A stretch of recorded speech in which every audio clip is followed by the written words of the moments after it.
21-ші есеп. Теңдеу түбірлерінің қосындысын табыңыз. Мына жақта бізге 2 теңдеу берілген. 2 теңдеудің түбірлерін бірінші тауып, кейін бір-біріне қосамыз. Шығарамыз. 3 көбейтілген жақшаның ішінде x азайтылған 2, қосу 6 тең болады. 2 көбейту жақшаның ішінде x қосу 8.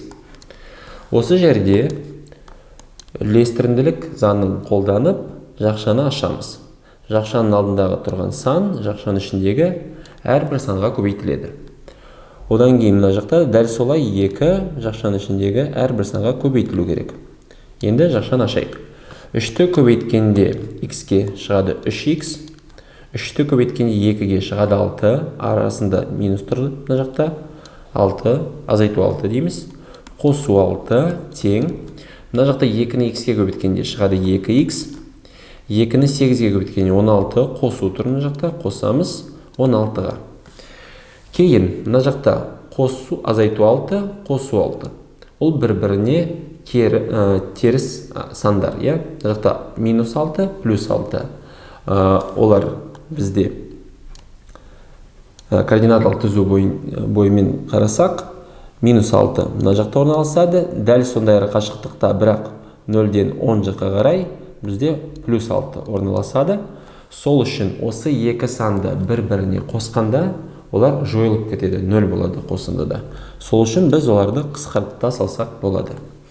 Енді мына жақта қалғаны ол 3x тең, оң жағымызда 2x қосылған 16 деп жазылып тұр. Кейін қараңыз, мына жақта оң жағымызда 2 қосылғыш, ал сол жағымызда біздің қосындысы. 3x тең болса 2x пен 16-ның қосындысына біз былай жасай аламыз. Қараңыз, осы қосылғыштардың біреуін мына жаққа, сол жаққа жібере саламыз.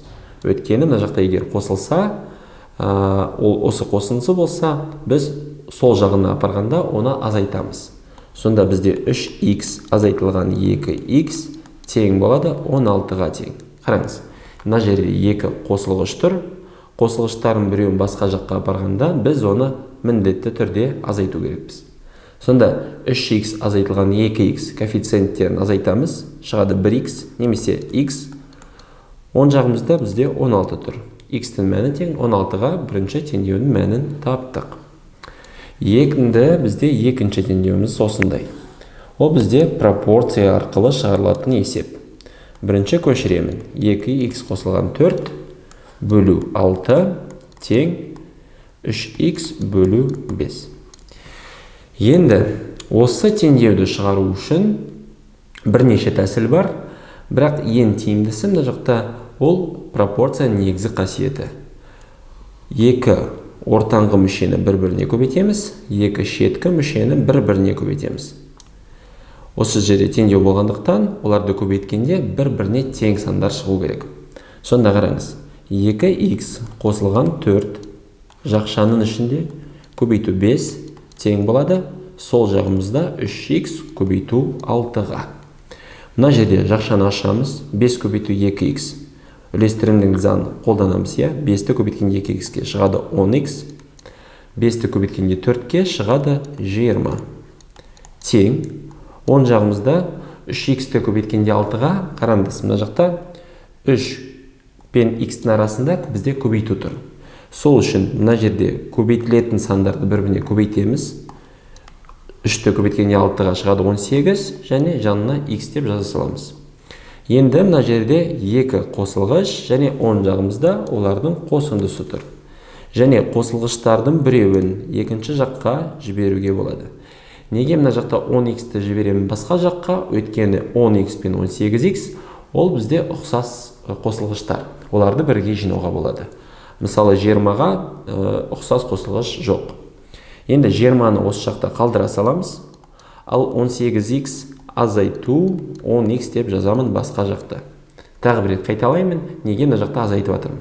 Егер мына жерде 2 қосылғыш болса, ал оң жағында оның қосындысы болса, біз осы қосылғыштардың біреуін басқа жаққа жібергенде оны азайту керекпіз. Енді қараңыз, мына жақта 20 қалады. 18x азайтылған 10x тең болады 8x-ке.